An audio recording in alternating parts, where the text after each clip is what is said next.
অনেক কষ্টে জ্বর ঠিক হয়েছে। কালকে সারাদিন ওষুধ খাইনি। আর কালকে আমার ফোনে রিচার্জ শেষ হয়ে গিয়েছিল বলে কালকে ভিডিও দেওয়া হয়নি। তো সেই ভিডিওটা আজকে যাবে। আর মানে জ্বর ঠিক হয়ে যাওয়ার পর ভেবেছি চলো সব ঠিক হয়ে গিয়েছে, এখন ঠিকঠাক মতন ভিডিও করব, সমস্ত কিছু করব। তো দেখলেই ঋষিকা আজকে কাজ শুরু করছে। আমি ঋষিকাকে দিয়ে কিন্তু এই সমস্ত কাজ করাই না। আমি চাই ও সব সময় পড়াশোনার মধ্যেই থাকুক, এটাই চাই। কিন্তু এই সংসার কোনো কাজে আমি ওকে হাত দিতে দিই না। তো আজকে ওই আমার অবস্থা দেখে ওই বলল যে না মা, আমি সমস্ত কিছু করব, তোমার কিছু করতে হবে না। কিন্তু রান্নাবান্না তো আমিই করব, ও পারবে না। যেহেতু ওকে কোনো কাজ করতে দিই না, ও রান্নাবান্নার কিছুই জানে না। তো রান্নাবান্না তো আমাকেই করতে হবে। তো মেন কারণটা হলো আমার পা পা আমার মুচকে গিয়ে এমন অবস্থা হয়ে গিয়েছে, মানে আমি পা মাটিতে রাখতে পারছি না। আর তার কারণ হলো রাত তখন বাজে 1:30 থেকে 2টোর মধ্যে সময়, এটা মানে 1:30টার একটু বেশি বাজে বলতে পারো, ওই 1:45 বাজে। তখন তখন আমার হাজব্যান্ড এসে বলে কি, তাড়াতাড়ি ওঠো, দেখো রাস্তায় একটা মেয়ে ছেলে কেমনভাবে পড়ে রয়েছে, জানি না ও আছে কি নেই। তো আমি মানে ঘুমের মধ্যে তো সেই চোখে ঘুমও রয়েছে। এবার ভাবছি কি ব্যাপার হলো, কি হলো এখানে।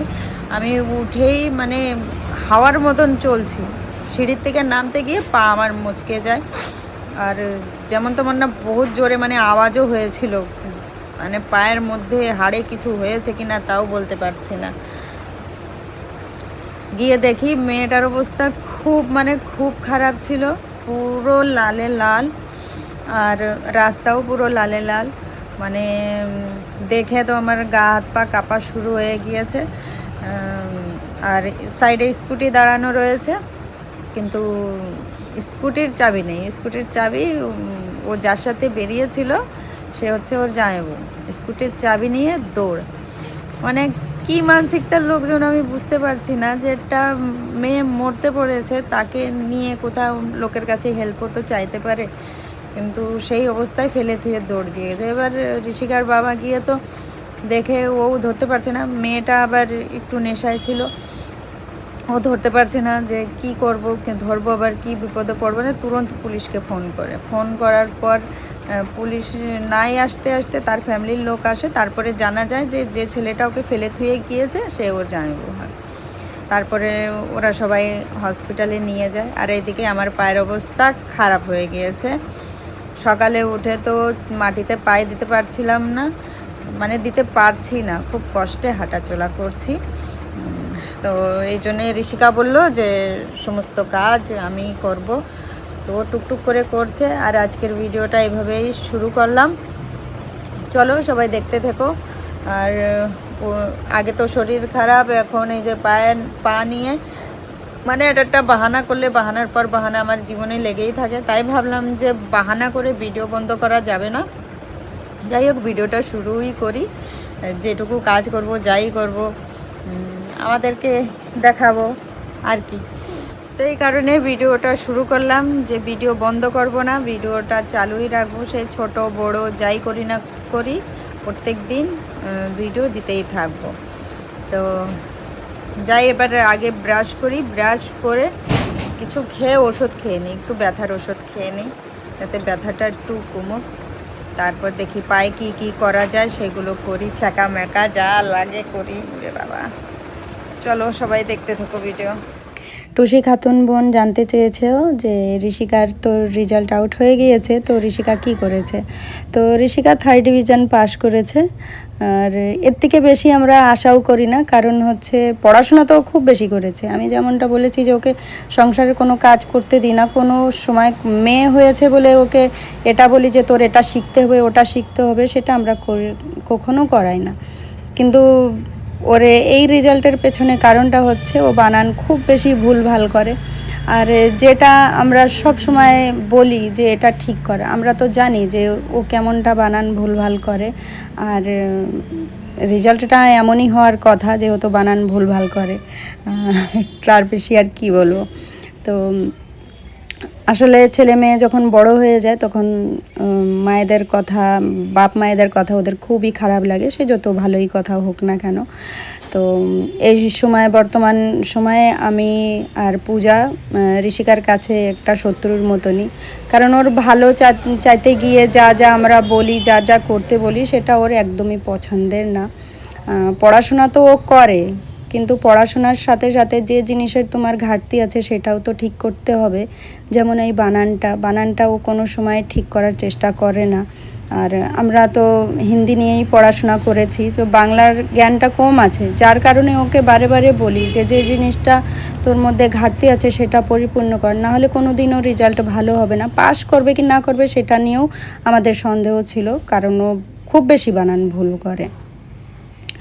আর একটা জিনিস কি, এখানকার মেয়েদের দেখি যে বেশিরভাগ খুব ছাড় দেওয়া হয়। তো ছাড়টা আসলে মা বাবা দেয় পড়াশোনা করানোর জন্যে, যে পড়াশোনা করে যদি নিজের পায়ে দাঁড়িয়ে একটা মানুষ হতে পারে। কিন্তু মেয়েরা সেটার দিকে কোনো নজর থাকে না। এখানকার মেয়েদেরকে যা ছাড় দেওয়া হয়, সত্যি কথা বলতে অন্য কোথাও দেওয়া হয় না। কিন্তু এটা যদি কাজে লাগানো যায়, মেয়েরা কিন্তু নিজের পায়ে দাঁড়িয়ে কারোর গোলামির থেকে বেঁচে যেতে পারে। কিন্তু সেটা মেয়েরা হয়তো চায় না, নিজের থেকেই নিজের জীবনটা অন্যের হাতে তুলে দেওয়ার চেষ্টা করে। এখনকার 12-13 বছরের মেয়েদেরকে দেখি সাথে একটা জুটি আছে, সাথে ঘুরছে, দেখে আমি অবাক হয়ে যাই। আর এইগুলো থেকে আমি ঋষিকাকে দূর রাখতে চাই। আমি ওর হাতে ফোন দিই না, কারণ ফোনটা তো খুব ভালো জিনিস না, সেটা সবাই জানো। তো ফোনটা শুধু পড়াশোনার জন্যেই আমি দিই, তাছাড়া কোনো সময় ওকে সোশ্যাল মিডিয়াতে আসতে দিই না। যেটুকু ছবি যা ছাড়ার আমিই ছাড়ি, ওকে দিই না আমি কখনোই। আমি ওকে বলেছি যে এর জন্য একটা বয়স আছে, তখন ঠিক তোকে ফোন দেবো। তো এখন আজাদি মানে মেয়েদের হচ্ছে আড্ডা মারা, ঘোরা। তো এইসব করে কোনো লাভ হবে না, এইসব করে জীবনটা বরবাদ হবে। এখন যদি এই সময়টা ঠিকঠাক মতন পড়ে নিজেকে একটু জ্ঞান দেওয়া যায়, সেটাই হচ্ছে এদের জীবনের অন্ধকারকে কাটিয়ে দিতে পারবে। কিন্তু সেটা করবে না, সেটা করাটা খুব কষ্ট মনে হয়। যখন ঠিক বিপদে পড়বে তখন গিয়ে এইসব কথা মনে পড়বে, কিন্তু তখন তো আর উপায় থাকবে না, যেমন আমাদের নেই। তো আমাদের সময়েরটা ব্যাপার আলাদা ছিল। আমাদের ওখানে প্রেম ভালোবাসা মানে একটা অপরাধ মতন ছিল, তো আমরা কোনো দিন এই দিকে নজরও দিইনি। আর পড়াশোনাটা বেশি করতে পারিনি, যেহেতু ইউপিতে ছিলাম। ওখানে তখন পড়াশোনা মেয়েদেরকে করানোই হতো না, তাও টেনে টুনে তো মাধ্যমিক পর্যন্ত দিয়েছি। তারপর সব বান্ধবীদের যখন বিয়ে হয়ে যাচ্ছে, তখন মা বাবারও একটা টেনশন ছিল যে আমার মেয়ের বিয়ে হচ্ছে না, বাকি সবার হয়ে গিয়েছে। তারপর দেখাশোনা করে আমার বিয়ে দিয়ে দেওয়া হলো।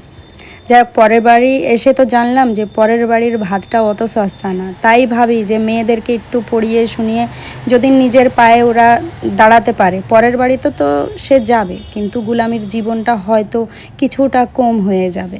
কিন্তু সেটাই বুঝতে চায় না। তো ওই যে বে টাইম বুঝলে তো কিছুই হবে না। তো ঋষিকাকেও সবসময় চাপের মধ্যেই রাখি। আমি বলতে পারি হ্যাঁ, আমি চাপের মধ্যেই রাখি, কারণ আমি ওকে চাই একটা ও ভালো একটা মানুষ হোক, লোকের মানে গোলামি যেন না খাটতে হয়, সেটাই আমার চেষ্টা। কিন্তু এটা ও বুঝতে চায় না। হয়তো বাকি মেয়েদের মতন ও আড্ডা মারতে চায়, ঘুরতে চায়, কিন্তু সেটা আমরা করতে দিই না। তো মেন ওর পড়াশোনা নিয়েই আমরা এটা করি। যাই হোক, এত অনেক কথা বলে দিলাম। রান্না বান্না কী করলাম সব তো দেখলে। তো ছেলে হোক বা মেয়ে হোক, সবাইকে একটাই কথা বলবো যে মা বাবা কখনো শত্রু হয় না। তারা যেটা করতে চায় সেটা তোমাদের ভালোর জন্যই করতে চায়। জানি না তোমরা এই কথাকে কতটা মাথায় নেবে। যাই হোক, আজকে তো সারাদিনে কি করলাম না করলাম কিছু ঠিকঠাক মতন বলতে পারলাম না, মেয়ের গল্পই করলাম।